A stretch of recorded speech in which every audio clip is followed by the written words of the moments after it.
Hey everyone, welcome back to another episode of Popcorn Perspectives. I'm your host, Isabella Delgado, and we have a returning guest, Alisson Landaverde. Hello.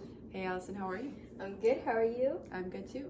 So last time we talked about how you challenge stereotypes using your movie and how you would distribute it if it was a real media text. So I just have a few more questions for you. So let's get right into it. How did your production skills develop throughout this project? So my production skills developed throughout this movie because I had to think about how to be a filmmaker.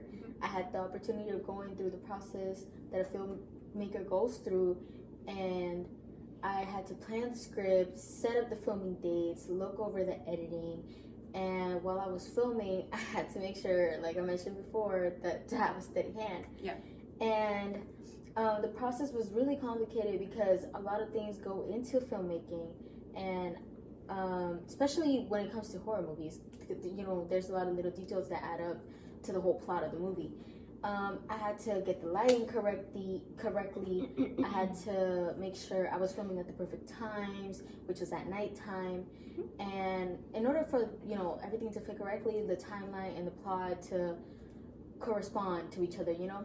And filming this project also helped with my attention to detail because, like I mentioned, like there's a lot of detail that goes into, especially horror movies. Like you have to be careful with everything, how you do it, the lighting, everything adds up to make the perfect movie. So yeah. And how did you integrate technology, software, hardware, and online in this project? So, for example, I integrated hardware technologies in my movie by first I started off with the digital camera because I wanted to go for a little bit of a low lighting and creepy static quality, but that did not end up working out.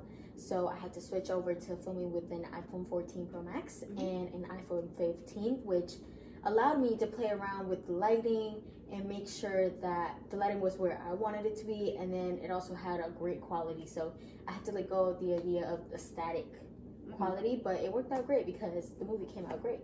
That's amazing. Yes. And for my software platforms, I use CapCut and iMovie, but those were used only for like editing. So I didn't really play around with that much, but those were the ones I used. And lastly, my online platforms were Blogger.com and TikTok. Blogger.com helped me put the data of the work that I was doing on my day-to-day, if not like weekly basis, how my movie was planning out. I got to log everything on there, how the first shooting day was going and everything. So it allowed me to keep track of how the filming process was going. So I could look back at it. And then on TikTok, we got the idea of the 2 braids there because it's really trendy and it shows a really like, it's a really feminine hairstyle. So we wanted to use that to represent a woman serial killer. That's great.